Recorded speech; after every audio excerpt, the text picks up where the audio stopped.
నీవు కోరినట్లే నీకు అవునుగాక. ఏమిటి? నీవు కోరినట్లే అవునుగాక.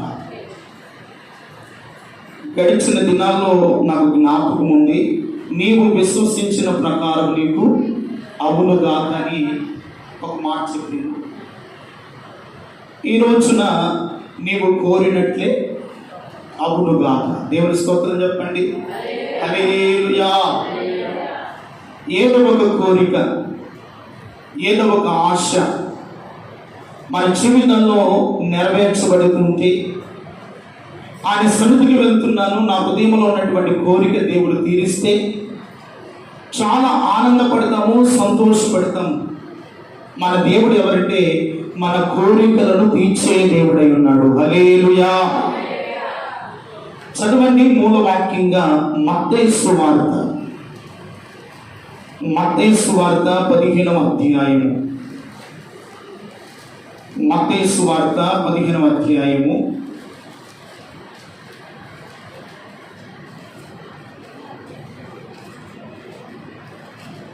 28వ వచనాన్ని చదువుకున్నాం. అందుకు యేసు, అమ్మా నీ విశ్వాసము గొప్పది, నీవు కోరినట్లే నీకు అవునుగాక అని ఆమెతో చెప్పెను. ఆ ఘడియలోని ఆమె కుమార్తె స్వస్థత నొందెను. దేవునికి స్తోత్రం కలుగును గాక. తరలవలసింది ప్రార్థన చేస్తున్నాం. ఒక చిన్న మాట ప్రార్థన చేయండి. ప్రభువా, నీ మందిరానికి వచ్చామయ్యా, నీ వాక్యమే మమ్మల్ని బ్రతికించేది. మా బాధలలో నీ వాక్యమే నెమ్మది కలుగు చేసేది. మాతో మీరు మాట్లాడండి ప్రభువా. అందరూ నోరు తెలుసు ప్రార్థన చేద్దాం. ఎన్నో సమస్యలు, ఎన్నో పరిస్థితులు, ఎన్నో బలహీనతలు మన మధ్యలో ఉన్నాయి. మన దేవుడు మన హృదయ వాంఛలను ఎరిగిన దేవుడు కనుక చదివిన లేఖనముల నుండి మనతో మాట్లాడినట్లుగా మన హృదయాన్ని సిద్ధపరచుకున్న పరిశుద్ధుడైన తండ్రి, చదివిన లేఖనముల నుండి మీరు మాతో మాట్లాడండి. ఈ వాక్యాన్ని వెలగలిగిన మనస్సును, గ్రహించగలిగిన హృదయాలను నీ బిడ్డలకు అనుగ్రహించమని ప్రార్థన చేస్తున్నాం. నిలబడిన మీ సేవకుడు కొట్టివాడయ్యా, బలహీనుడు ప్రభువా, మీ ఆత్మచేత నింపి బలపరిచి మీరు వాడుకొని నీ బిడ్డలతో మాట్లాడి మహిమ పొందమని, వినగలిగిన చెవిని గ్రహించే హృదయాన్ని నీ బిడ్డలకు ప్రసాదించమని యేసు నామమున ప్రార్థన చేస్తున్నాను తండ్రి. చెప్పండి ఆమేన్. హల్లెలూయా, హల్లెలూయా. మంచిది. దేవుని వాక్యం మీద మనసు పెట్టి చాలా జాగ్రత్తగా దేవుని వాక్యాన్ని వినాలి. మనం చదువుకున్నటువంటి సందర్భము ఎన్నో సందర్భాల్లో మనం విన్నటువంటి మాటలే. కానీ ఈ సందర్భంలో యేసు ప్రభు వారు ఈరోజు మనకు కొన్ని విషయాలను సంఘముగా కూడి వచ్చిన మనతో, సమాజముగా కూడి వచ్చిన మనందరితోనూ దేవుడు కొన్ని విషయాలు మనకు నేర్పించాలని ప్రభు ఆశపడుతూ ఉన్నాడు. ఇక్కడ ఒక స్త్రీ కనబడుతూ ఉంది. ఒక కానానీ స్త్రీ. ఎవరంటండి? కానానీ స్త్రీ, ఒక అన్యురాలైనటువంటి స్త్రీ. ఆవిడకున్నటువంటి పరిస్థితులు చాలా భయంకరమైనవి. ఒకే కుమార్తె, చాలా భయంకరమైనటువంటి దయ్యము పట్టి ఆ బిడ్డను విలవిలలాడిస్తూ చాలా బాధిస్తున్నటువంటి పరిస్థితుల్లో ఆ కానానీ స్త్రీ యేసు ప్రభు వారి దగ్గరికి వచ్చింది. ఎవరి దగ్గరికి వచ్చిందంట? యేసయ్య దగ్గరికి వచ్చింది. యేసయ్య దగ్గరికి వచ్చి ఆమె అంటున్నటువంటి మాట మనం చూడగలిగితే, 22వ వచనము 2వ లైన్ అంటాడు, ప్రభువా దావీదు కుమారుడా నన్ను కరుణింపుము, నా కుమార్తె దయ్యము పట్టి బాధపడుచున్నదని కేకలు వేసెను. అందుకు ఆయన ఆమెతో ఒక్క మాట అయినను చెప్పలేదు. తనలో వ్యక్తి నా వైపు చూడండి. యేసు ప్రభువారి గురించి వింది, ఆయన గొప్ప దేవుడని, ఆయన పాపుల రక్షకుడని, ఆయన వైద్యులకు, ఆయన బలహీనులకు వైద్యుడని, ఆయన రోగులను స్వస్థపరిచే దేవుడని, ఆ అన్యరాలైనటువంటి కానాను స్త్రీ యేసు ప్రభువారి దగ్గరికి వచ్చి, ప్రభువా దావీదు కుమారుడా నన్ను కరుణింపమని కేకలు వేసింది. ఆమె అడిగిన దాంట్లో న్యాయం ఉందా లేదా? చెప్పండి, న్యాయం ఉందా లేదా? ఆమె చాలా వినయముతోనూ భయభక్తులతోనూ దావీదు కుమారుడా ప్రభువా నన్ను కరుణించుమని కేకలు వేసింది. యేసు ప్రభువు ఏం చేయాలి? అమ్మ నేను వస్తానని చెప్పాలి, నేను కుమార్తెను బాగు చేస్తానని చెప్పాలి, కానీ ఆయన మాట ఏమీ చెప్పలేదు. ఇక్కడ మనం ఆలోచించవలసినటువంటి విషయం చాలా ఉంది. చాలా మంది వచ్చారు యేసు ప్రభువు దగ్గరికి బాగుపడటానికి. వారందరూ దేవుడు వేరువేరుగానే వారిని బాగు చేస్తారు, కానీ ఈ కానాను స్త్రీ విషయంలో మాత్రమే మాట ఏమీ చెప్పలేదు. ఎందుకు యేసు ప్రభువారు మాట చెప్పలేదంటే, హృదయములలో ఉన్నది తెలుసుకొనుటకు. దేవునికి స్తోత్రం చెప్పండి. ఆమె హృదయములో ఉన్నది తెలుసుకొనుటకు ఆమె మాట ఏమీ చెప్పలేదు. అంటే ఇప్పుడు యేసు ప్రభువారికి హృదయంలో ఉన్న ఆలోచనలు తెలుసా తెలియదా? తెలుసు కదా. ఆమె ఏ అవసరంతో వచ్చిందో, వారి కుమార్తె ఏ స్థితిలో ఉందో యేసు ప్రభువారు తెలుసా లేదా? తెలుసు. కానీ ఆమె హృదయంలో ఆమె యొక్క స్థితిని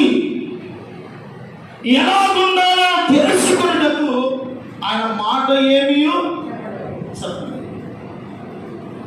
మాట ఏం చెప్పకుండా యేసు ప్రభువారు తన దారిని తాను వెళ్ళిపోతుంది.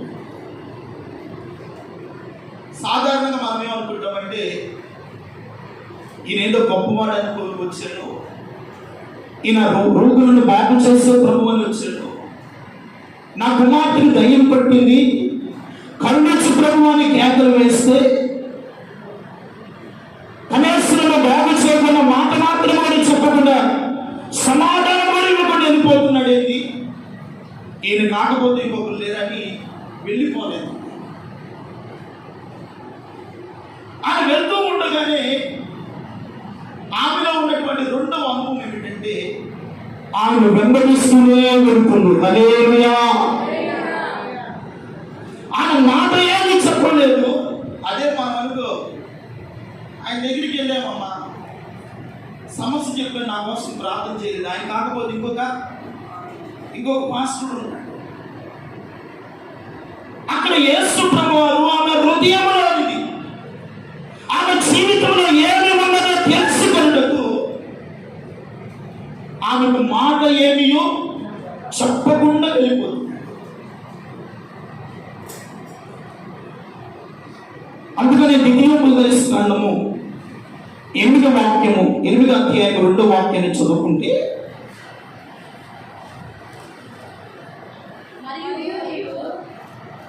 మరియు నీవు ఆయన ఆజ్ఞలను గైకొందువో లేదో, అమ్మా నిన్ను శోధించి నీ హృదయములో ఉన్నది తెలుసుకొనుటకు. చూడండి, నీ హృదయములో ఉన్నది తెలుసుకొనుటకు. ఇంకా చాలు, నా వైపు చూడండి. ఆమె నా ఆజ్ఞలను గైకొందిందో లేదో, నా యందు విశ్వాసం వచ్చిందో లేదో అని తెలుసుకొనుటకు, ఆమె హృదయాన్ని తెలుసుకున్నటానికి. దేవుని మందిరంలో వచ్చింది దేవుని బిడ్డ. నీకున్నటువంటి సమస్యలలో, నీకున్నటువంటి పరిస్థితులను బట్టి దేవుని ఎందుకు వచ్చి ఎన్నో మార్లు నా కన్నీరు కాల్చేవు, ప్రార్థన చేసేవు, ప్రభువే నన్ను కరుణించమని ప్రలాపించేవు. కానీ దేవుడు మౌనంగా నిలబడ్డాడు. ఎందుకు తెలుసా? నీ హృదయంలో ఉన్నది ప్రభువు తెలుసుకున్నటకే ఆయన ఆలస్యం చేశాడు. ఆమె ఎవరంటే ఒక అన్య స్త్రీ. ప్రభుని ఎదురైనటువంటి కానాను స్త్రీ. అందుకనే దైవచనుడు అయినటువంటి అబ్రహాము అతను వృద్ధాప్య వయస్సులోకి వచ్చినప్పుడు తన ఇంటి పెద్దదాసుడైనటువంటి ఎలియాజరును పిలిచి, ఇదిగో ఈ కానాను స్త్రీలలో ఎవరినైనా నా కుమారుడికి పెళ్లి చేయక నా స్వజనుడి ఎదుగు వెళ్ళి నా కుమారుడి కొరకు భార్యను తీసుకొని రమ్మని. అంటే అప్పటి వరకు అబ్రహాము ఎక్కడున్నాడంటే కానాను దేశంలో ఉన్నాడు, అన్యుల ప్రాంతాల్లో ఉన్నాడు, అక్కడ సంచరిస్తూ ఉన్నాడు. కానీ ఈ కానాను స్త్రీలలో ఏ కుమార్తెనైనా నా కుమారుడి పెళ్లికి తీసుకొని రావద్దు. మనం దేవుని చేత ప్రతిష్ఠింపబడిన వారు, దేవుని రక్తము చేత కనబడిన వారు కనుక మన స్వచ్ఛని ఎందుకు వెళ్ళి నా కుమారుడి కొరకు భార్యను నీవు తీసుకొని రా. అలాగే ఈ స్త్రీ కూడా ఎవరంటే కానాను స్త్రీ. ఈ కానాను స్త్రీ యొక్క హృదయం ఎలా ఉంటుందో తెలుసుకున్నకు ప్రభు మాట మాత్రమైన సెలవేయకుండా ఆయన తన దారిన తాను వెళ్ళిపోతున్నాడు. అందుకనే విలాపు వాక్యములు 3వ అధ్యాయము 8వ వాక్యములు అంటాడు, నేను బ్రతిమలాడి మరణియుడినను నా ప్రార్థన వినబడకుండా. ఆయన ఏం మూసుకున్నాడంట? ఆయన చెవిని మూసుకొని ఉన్నాడు. చాలా జాగ్రత్తగా వినాలి దేవుని బిడ్డ. ఈ రోజున నీవు కోరినది నీకు అవ్వాలి అంటే, నీవు కోరినది నీ జీవితంలో జరగాలి అంటే, నెంబర్ 1 దేవుడు హృదయంలో ఏమి ఉన్నదో ఆయన పరీక్షిస్తూ ఉంటాడు. దేవుని స్తోత్రం కలుగునుగా. ఏం పరీక్షిస్తాడు ఆయన? ఆయన హృదయంలో పరీక్షించే దేవుడు. ఇక్కడ అన్నాడు, నేను బ్రతిమలాడుకొని మొరలియున్నాను, నా ప్రార్థన వినబడకుండా ఆయన చెవులు మూసుకొని ఉన్నాడు. దేవుడు ప్రార్థన వినేవాడా, చెవులు మూసుకునేవాడా? ప్రార్థన వినేవాడు కదా, ఆయన మొరలు వినేవాడు కదా, కష్టంలో వచ్చిన వారిని ఆదరించేవాడు కదా, సమస్యలతో వచ్చిన వారిని ఆదరించేవాడు కదా. అక్కడ అంటున్నాడు, నేను బ్రతిమలాడి మొరలు వినను, నా ప్రార్థన వినకుండా చెవిని మూసుకున్నాను.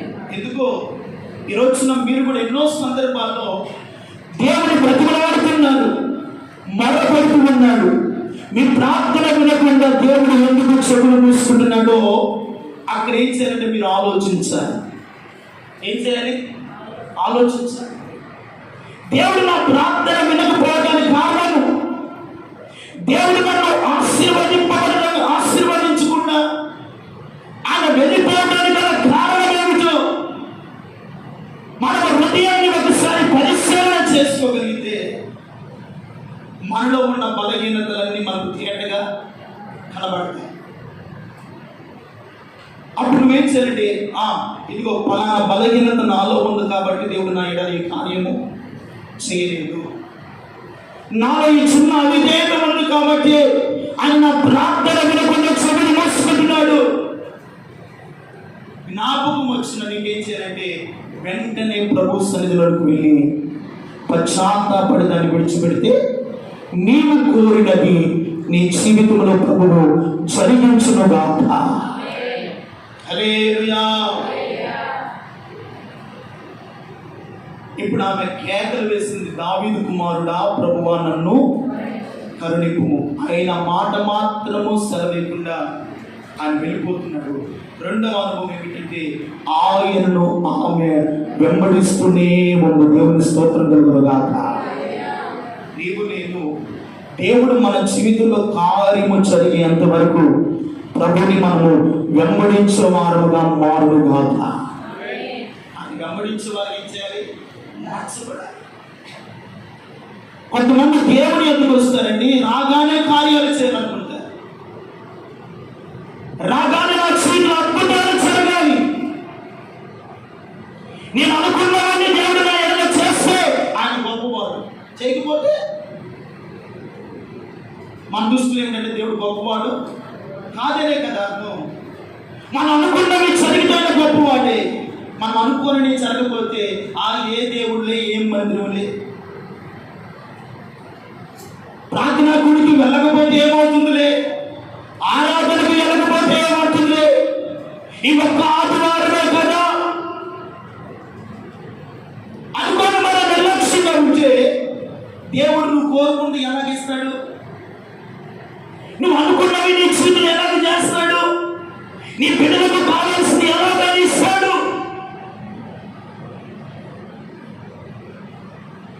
ఈరోజు నా కానానస్తుని గురించి మనం నేర్చుకోవాల్సిన పాఠం ఏంటంటే, ఆమె వినా భయభక్తులతో దేవుడు వేడుకుంది, కానీ మాట మాత్రమే సెలవేయకపోయినా వెనక్కి వెళ్ళకుండా ఏ దేవుళ్ళ ఇది కాకపోతే ఇంకొక దేవుడు ఉండాలి అనుకుని వెనక్కి వెళ్ళకుండా ఆయన వెళ్తూ ఉండగానే ఆయన వెంబడి వెళ్తూ కేకలు వేస్తూనే ఉన్న దేవుడు స్తోత్రం కలుగునుగాక. ఏం చేస్తున్నా? ఆయన వెంబడి వెళ్తుండే కేకలు వేస్తూనే ఉంటుంటే యేసు ప్రభువు శిష్యులు అంటున్నాడు, ఆమె మన వెంబడి వస్తూ కేకలు వేసినది ఆమెను పంపిలే ప్రభువు అంటున్నాడు. ఆమె రాకుండా కేకలు వేయకుండా ఆమె కావాల్సిన ఇచ్చి ఆమెను పంపివేయచ్చు కదా ప్రభు అంటే, యేసు ప్రభు వారు ఏమీ మాట్లాడకుండా ఆయన మౌనంగా వెళ్ళిపోతున్నాడు. కానీ ఆ కానాను స్త్రీ మాత్రం యేసయ్యను వెంబడించడం మానలేదు. దేవుని స్తోత్రం కలుగునుగాక. నీవు నీ జీవితంలో కార్యములు జరగాలంటే, నువ్వు అనుకున్నవి దేవుని వద్ద పొందుకోవాలి అంటే, నీవు నీ కుటుంబంలో ఆరోగ్యకరంగా, ఆశీర్వాదకరంగా, మేలుకరంగా, సమృద్ధిగా ఉండాలి అంటే, దేవుడి నీ జీవితంలో నీ కోరికలను ఇచ్చేంత వరకు యేసయ్యను సదాకాలము వెంబడించి ఆత్మీయ అనుభవానికి దేవుడు మనందరినీ మార్చునుగాక. వెంబడించడం మర్చిపో. చాలా మంది యేసయ్య సువార్త ప్రారంభించినటువంటి తొలి దినాల్లో చాలా జన సమూహం యేసు ప్రభు వారిని వెంబడించారు. దేని కొరకు తెలుసా? రొట్టెల కొరకు, ఆహారం కొరకు, స్వస్థత కొరకు, అద్భుతాల కొరకు యేసుని వెంబడించారు. బాగుపడిన తర్వాత వెంబడించిన వారు ఎవరు కూడా లేదు. ఈ కానాను స్త్రీ యొక్క హృదయంలో ఏమన్నా తెలుసుకున్నట్టుకు ఆమెను పరీక్షించాడు. ఆ పరీక్షలో ఆయన మారు మాట్లాడకుండా ఆయన వెళుతూ ఉండగా ఆయన వెంబడి వెళుతూనే కేకలు వేస్తూ ఉంది. దేవుని స్తోత్రం కలుగునుగాక. చదవండి 28వ కీర్తన మొదటి వాక్యం. 28వ కీర్తన మొదటి వాక్యం. యెహోవా నేను మొరపెట్టుచున్నాను, నా ఆశ్రయదుర్గమా, మౌనముగా ఉండక నా మనవి ఆలకింపుము. నీవు మౌనముగా ఉండిన ఎడల నేను సమాధిలోనికి దిగువాడు అని అగుదును. చూడండి, ఇక్కడ మనకు దావీదు కనబడుతున్నాడు. యెహోవా నేను నీకు మొరపెడుచున్నాను, నా ఆశ్రయదుర్గమా, నువ్వు మౌనంగా ఉండొద్దయ్యా. నీవు మౌనంగా ఉంటే నేను సమాధిలోనికి దిగువాడు అని అగుదును. అక్కడ కూడా ఆయన ఎలాగున్నాడు? మౌనంగా ఉండి ఆయన తన మార్గాన వెళుతూ ఉండగా ఆమె మాత్రము కేకలు వేస్తూనే ఒక దేవుని స్తోత్రం కలుగునుగాక. దావీదు కూడా అన్నాడు, యెహోవా నేను నీకు మొరపెట్టుచున్నాను, మౌనముగా నా మనవి, నా ప్రార్థన ఆలకించుము. నీవు మౌనంగా ఉండిన ఎడల నేను సమాధిలోనికి దిగువాని వలె అగుదును. ఆయన మౌనముగా ఉన్నను. దావీదు ఆయనకు ప్రార్థన చేసుకునే వచ్చాడు. ఆయన మౌనంగా ఉండి తన ప్రార్థన వెళ్తూ ఉండగా కానాను స్త్రీ మాత్రము ఆయన వెంబడించడమే నానలేదు. దేవుని స్తోత్రం కలుగును గాక. ఆయన వెంబడించడం మంచి.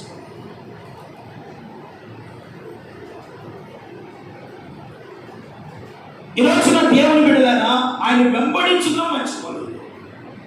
అందుకని దావీదు అంటాడు అదే అధ్యాయంలో ఒక చక్కని మాట 7వ వచనం పట్టుకోండి, చదవండి. యెహోవా నా ఆశ్రయము, నా కేడము,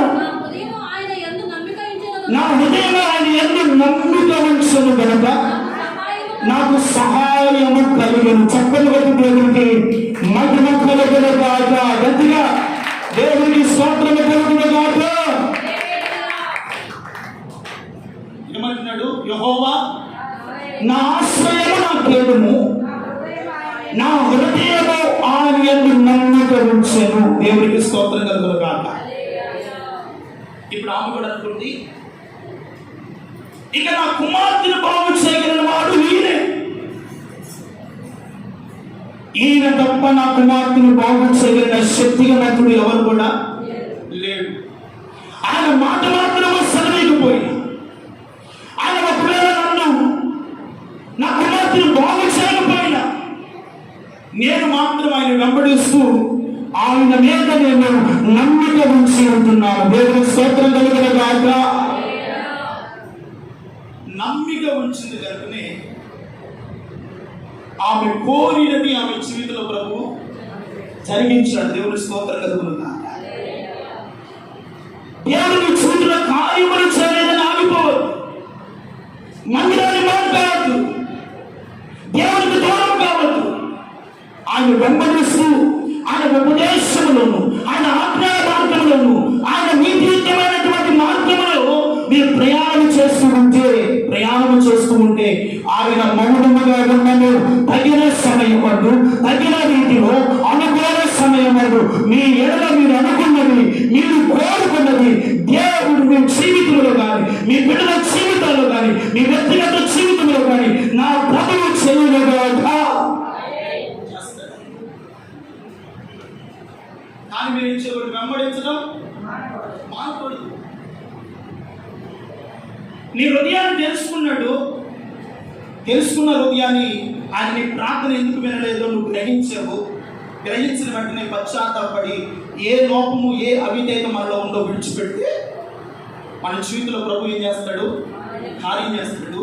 రెండో అనుభవం ఏంటంటే ఆయన మౌనంగా వెళ్ళిపోతున్న ఆమె మాత్రం ఆయన వెంబడిస్తూనే ఉండటం మర్చిపోతుంది. దేవుని స్తోత్రం కలుగును గాక.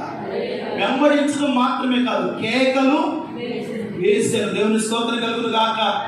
నీ జీవితంలో కార్యము జరిగేంత వరకు దేవుని మందిరంలో చేరి దేవుని సన్నిధిలో మోకరించి నువ్వు నీ జీవితంలో, నీ బిడ్డల జీవితాల్లో, అది ఉద్యోగమైనా, అది వ్యాపారమైనా, అది చేతుల పని అయినా, ఆర్థిక సమస్య అయినా, బలహీనత అయినా, వాటన్నిటిలో నువ్వు విడుదల పొందేంత వరకు దేవుని సన్నిధిలో మోకరించి కేకలు వేసి మీరు ప్రార్థన చేస్తే నా దేవుని అద్భుతమైన చేయడం ద్వారా హల్లెలూయా.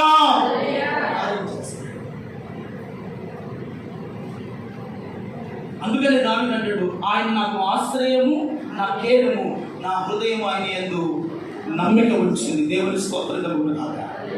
ఆమె కూడా దేవుని యందు నమ్మిక ఉంచి ఆయన వెళ్ళిపోతున్నా కూడా ఆయన వెంబడించడం మర్చిపోకుండా ఆయన వెంబడిస్తూనే ఉంది. చివరికి శుక్రవారం అంటాడు, నేను ఇశ్రాయేలుల నశించిన గొర్రెల యొద్దకే వచ్చాను కానీ మరి ఎవరి యొద్దకు నేను పంపబడలేదు. అంటే నేను నశించిపోతున్న ఇశ్రాయేలుల యొద్దకే వచ్చాను కానీ మీ యొద్దకు నేను రాలేదు. ఆ అర్థం చేసుకోవాలి. అయ్యో, ఒక అన్యురాలైనటువంటి నా యొద్దకు రాలేదని చెప్తున్నాడే అంటే నా ఎడల ఆయన దయ చూపుడా, నా కుమార్తెను బాగు చేయడా, నా కుమార్తెను స్వస్థపరచుడా, ఇంతగా వెంబడేస్తూ కేకలు వేస్తేనే ఆయన నశించిన గొర్రెల యొద్దకు వచ్చాను అంటున్నాడని తిరిగి మరలా నిస్సాయ స్థితితోనూ, ఓటమితోనూ, కృంగిన స్థితిలోనూ కన్నీటితోనూ తన ఇంటికి వెళ్ళలేదు. దేవుని స్తోత్రం కలుగునుగా. వెళ్ళలేదండి ఇంటికి.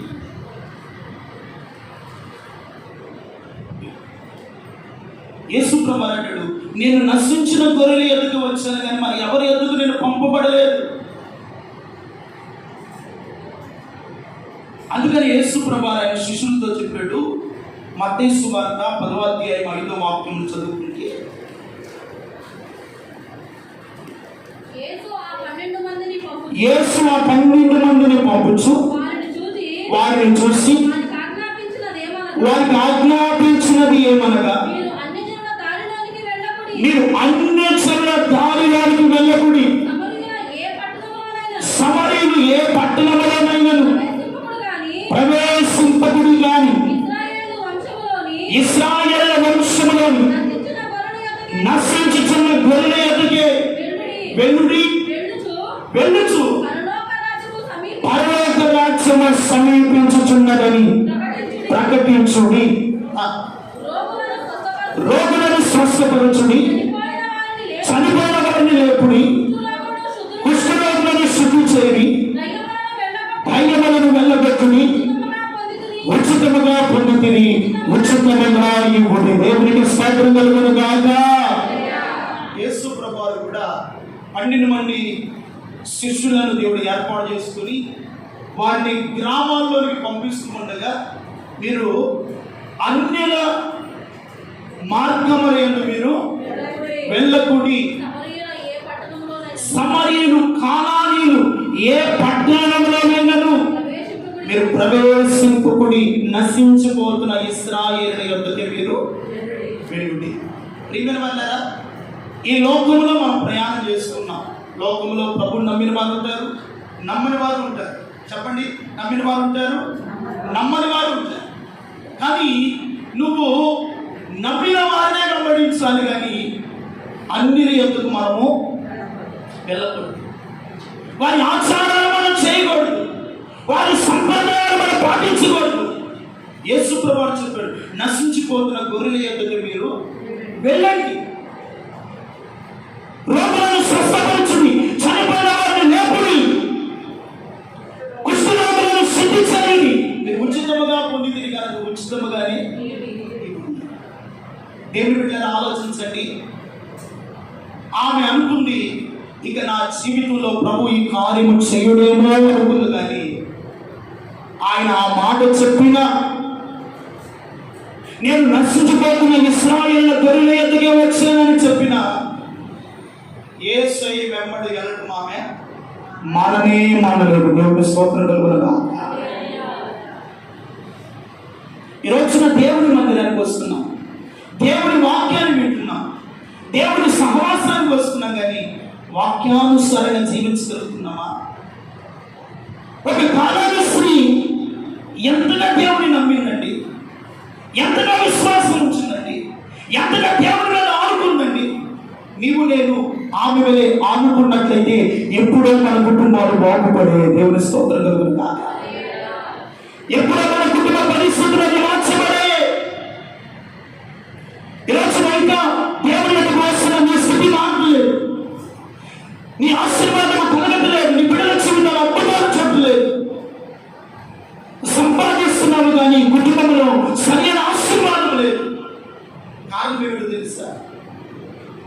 దేవుణ్ణి వెంబడించే విషయాల్లో ఏదో ఒక లోపము, ఏదో ఒక బలహీనత మనలో ఉంటూనే ఉంటుంది. కనుకనే ఆయన మన హృదయాలు ఎరిగి మన ప్రార్థనలు వినే దేవుడు కదా, మనకు సహాయం చేసే దేవుడు కదా.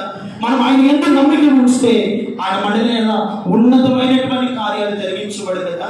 నీవు కోరినది ప్రభు అనుగ్రహించాలి అంటే ఆయన అంటున్నాడు, నశించిపోతున్న గొర్రెల యొద్దకు వచ్చాను కానీ మరి ఎవరి యొద్దకు నేను పంపబడలేదు. కానీ ఆమె యొక్క విశ్వాసం ఏమిటంటే, ఆయన ఒకవేళ నశించిపోతున్న ఇశ్రాయేలు యొద్దకు వచ్చిన నేను మాత్రము నా కుమార్తె బాగుపడేంత వరకు, ఆ దైవపు బలహీనత నుండి విడుదల పొందేంత వరకు, నేను కోరిన దాన్ని ఇచ్చేంత వరకు ఆయన వెంబడే నేను వెళతాను. దేవుని స్తోత్రం కలుగునుగాక. ఒక దృఢ విశ్వాసంతో ఒక నిశ్చయతతో, ఒక సంపూర్ణమైన తెగింపుతో ఆమె తీర్మానం చేసుకుని వెళ్తుంది. దేవుని స్తోత్రం చెప్పండి. మూడవదిగా యేసు ప్రభువు అంటాడు, ఆమెకు అన్నటువంటి మాట ఏమిటంటే, పిల్లలు తినే రొట్టె ముక్కలు కుక్క పిల్లలకు వేయడం యుక్తము కాదు కదా. ఏమిటంట? పిల్లలు తినే రొట్టె ముక్కలు కుక్క పిల్లలకు వేయటము యుక్తము కాదు. ఇండైరెక్ట్ గా నువ్వు కుక్కవి, అంతే కదండి. నా పిల్లలు తినేవి కుక్క పిల్లలకు వేయటం యుక్తము కాదా అనుకోవాలి. ఇంతగా నేను వెంబడిస్తున్నా, ఇంకా నన్ను కుక్క అంటున్నాడు, ఏ ప్రభు అని ఆమె వెనక్కి వెళ్ళిపోలేదండి. మనము మాట్లాడుతూ ఎవరైనా మన కుక్క అంటే ఊరుకుంటామా? చెప్పండి. యేసు ప్రభు అంటున్నాడు, పిల్లలు తినే రొట్టె ముక్కలు కుక్క పిల్లలకి వేయటం ఉత్తము. ఇప్పుడు మన ఇంట్లో ఆహారం వండుకుంటామండి, మన ఇంట్లో డాగీలు ఉంటాయి, కుక్కలు ఉంటాయి. ఏం చేస్తాము? మనము మన బిడ్డలు తిన్న తర్వాత మిగిలితే వాటికి వేస్తాం. లేకపోతే ఉడుకుడుకులు ఆహారం చేస్తే దాన్ని వేస్తాం. వేయం కదా. మనం తిన్నగా మిగిలిన ఏం చేస్తాం? కుక్క పిల్లలకు వేస్తాం. అవంటుంది, అయ్యా కుక్క పిల్లలు తినే ముక్కలు కూడా యజమాని బల్ల మీద పడును కదా, తర్వాత కుక్క పిల్లలతో తిరుడు కదా. ఆ కుక్కలను కూడా నాకు సహాయం చేయమని చెప్పలు పెట్టు. దేవుడికి మహిమ కలుగునుగాక. హల్లెలూయా. అంటే ఆమెలో తగ్గింపు కనబడుతుంది. దేవుని స్తోత్రం కలుగునుగాక. యేసు ప్రభువు ఇండైరెక్ట్ గా చెప్పాడు, పిల్లలు తినే రొట్టె ముక్క నీకు ఎలాగేమంటావు?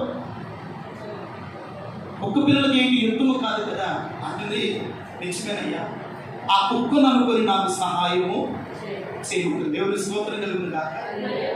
ఇంకా యేసయ్య ఇంతగా నన్ను వెంబడిస్తుంది, ఇంతగా తగ్గించుకున్నదని వెంటనే కానించే. నాలుగవది ఏం చేసిందంటే, ఆయనకు మ్రొక్కిందంట. దేవుని స్తోత్రం కలుగునుగాక. అక్కడ రాయబడిన మాట, ఆయన ఏం చేసిందంట? మ్రొక్కింది. మొరక్కటం అనగా సాగిల పడటం. దేవుని స్తోత్రం కలుగునుగాక. మొరక్కటం అనగా ఏమిటి? సాగిల పడటం. ఒక వ్యక్తి ఎప్పుడు సాగిల పడగలుగుతాడంటే, ఒక ఉదాహరణ చెప్పి నేను ముగిస్తాను.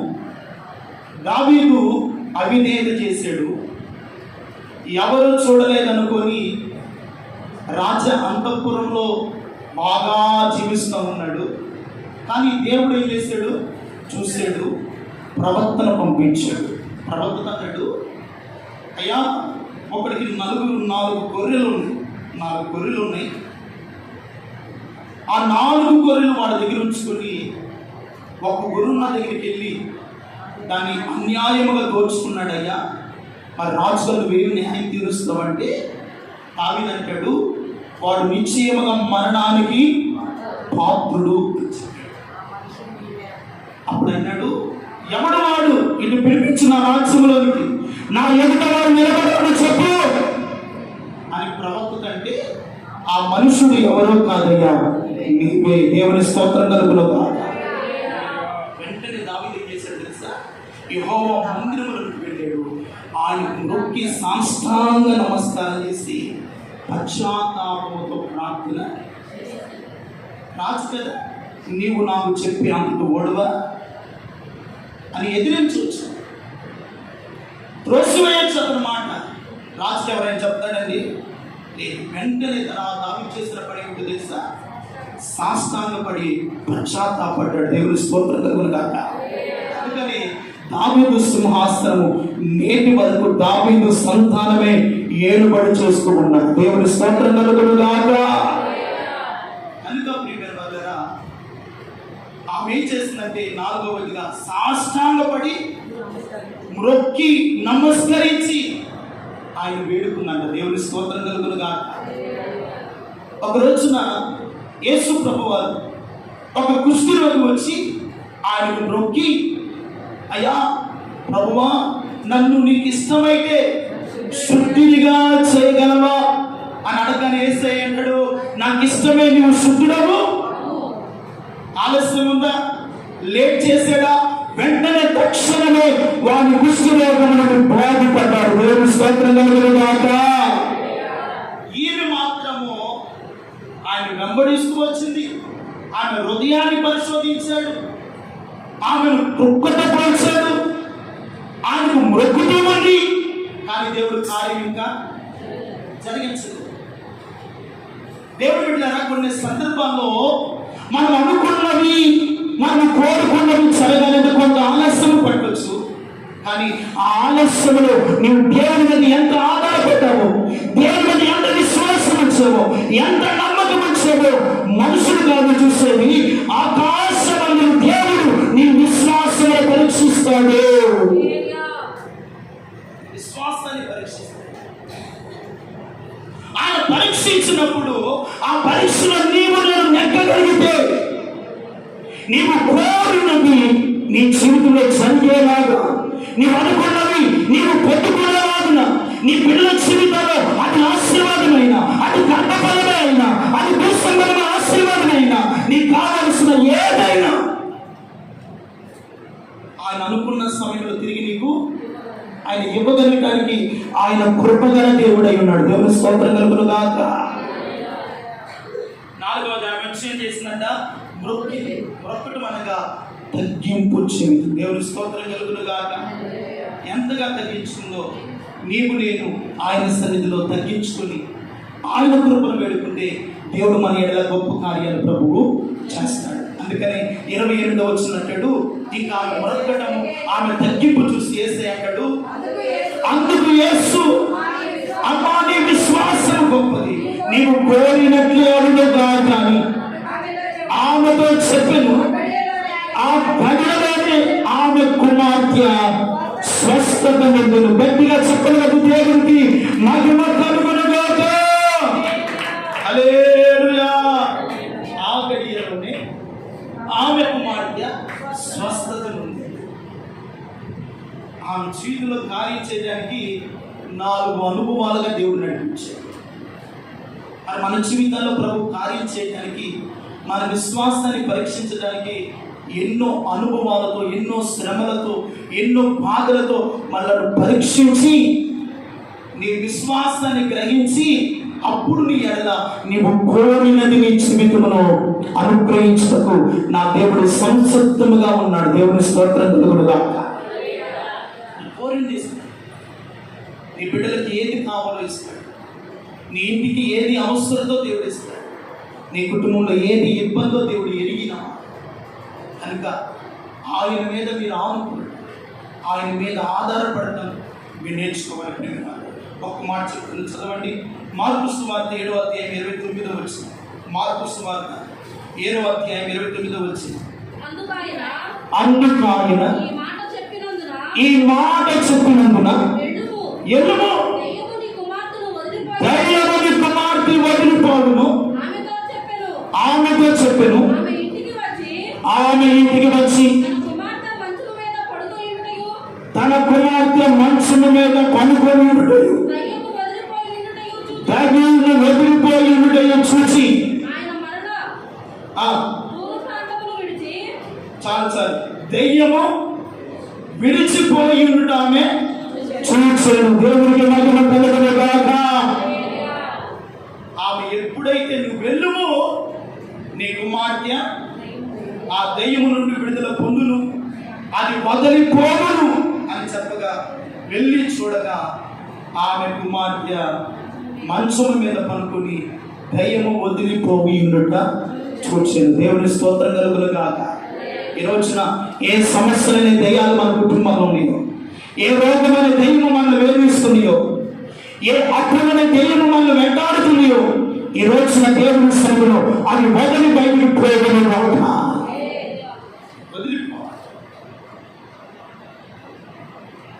అది వదిలిపోయి అంట. ఆమె జీవితంలో దేవుడు గొప్ప కార్యం చేశాడు. ఆమె కోరినట్లే అవును కాక అన్నాడు. ఆ గడియలోని ఆమె కుమార్తె స్వస్థత నుండి. దేవుని స్తోత్రం కలుగును కాక. ఈ రోజున దేవుడు మీతో మాట్లాడుతున్నాడు. మీరు కోరినది మీ జీవితంలో, మీ బిడ్డల జీవితాల్లో, మీ ఆత్మీయ జీవితంలో మీరు కోరినది దేవుడు జరిగించునుగాక. తక్షణమే ఆయన కార్యము ఈ రోజున మీ ఇళ్ళ సంపూర్ణంగా నెరవేర్చబడునుగాక. సంపూర్ణమైన స్వస్థత, ఆరోగ్యం, విడుదల మీ దేహములకు కలుగునుగాక. దేవుడు ఇస్తాడు. బాధపడదు, కుంగిపోదు. ఆమె ఒకటి ఆయన వేడుకుంది కానీ ఆయన మాత్రము సరగలేదు. కానీ ఆయన ఏం చేసినంట? వెంబడించింది. రెండవదిగా ఆయన చేసిన పని ఏమిటంటే ఆయన వెంబడించింది, ఆయనకి మొక్కింది. నేను నశించిన గొర్రెల ఎదుటే వచ్చానని చెప్పిన కుక్కనన్నాడు. ఆయనను తగ్గించుకుంది, ప్రభు పాదాలు పట్టుకుంది, ఆమె కుమార్తె బాగుపడ్డది. దేవుని స్తోత్రం కలుగును కాక. దేవుడు పెట్టారా? మన జీవితంలో ప్రభు ఎదుకు వచ్చినప్పుడు ఆయన పాదాలు పట్టుకుని ఎంతగా మనము తగ్గించుకొని ప్రార్థన చేస్తామో, ఎంతగా ఆయన సన్నిధిలో సాష్టాంగపడి నమస్కారం చేసి ఆయన సన్నిధిలో వినయ భయభక్తులతో ఆయన సన్నిధిలో వేడుకుంటామో, నీ ప్రార్థన నా ప్రభువు ఎన్నడూ నాకి వెళ్ళడు. దేవుని స్తోత్రం కలుగును కాక. ఎన్నడూ నీ ప్రార్థనను త్రోసివేయడు. నీ బిడ్డల జీవితాల్లో, నీ వ్యక్తిగత జీవితంలో, నీ కుటుంబ పరంగా కానీ, మీ భర్తల విషయాల్లో కానీ, మీ బిడ్డల విషయాల్లో కానీ దేవుడు తగిన సమయంలో మీరు కోరినదే ప్రభు మీ ఎడల జరిగించునుగాక. హల్లెలూయా. మీరు కోరినదే ప్రభు చేస్తాడు. ఏదో ఒక కోరికతో వచ్చాం, ఏదో ఒక ఆశతో వచ్చాం, ఏదో ఒక అవసరంతో వచ్చాం. ఇదిగో నీ కోరిక తీర్చేది నీవు కలిగి ఉన్న దేవుడు తప్ప మరి ఏ నరుడు, ఏ దేవుడు సహాయం చేయలేడు. ఆమె ఒక కానాను స్త్రీ అయింది. ఎన్నో త్యాగులు ఉండగా వారిని వెంబడించకుండా యేసయ్యను వెంబడిస్తే నా స్థితి, నా బిడ్డ యొక్క పరిస్థితి మారుతుందని ఆయన మాత్రమే వెంబడించింది. దేవుని స్తోత్రం చెప్పండి. నీవు కూడా ఎన్ని పరిస్థితులున్నా దేవుని వెంబడించడం మర్చిపోకుండా, దేవుని మీద ఆధారపడటం మర్చిపోకుండా, దేవుని సన్నిధిలోకి వచ్చి ప్రార్థన చేయి. నీవు కోరినది దేవుడు నిశ్చయముగా మీ బిడ్డల జీవితంలో ప్రభు చేయునుగాక. మన సంఘములో ప్రభు మనం కోరినది దేవుడు ఆయన ఆకాశం నుండి మన జీవితంలో కుమ్మరింప చేయునుగాక. దేవుడు చేస్తాడు. అధైర్యపడవద్దు, దేవుని మీద ఆధారపడండి, విశ్వాసాన్ని కాపాడుకుంది.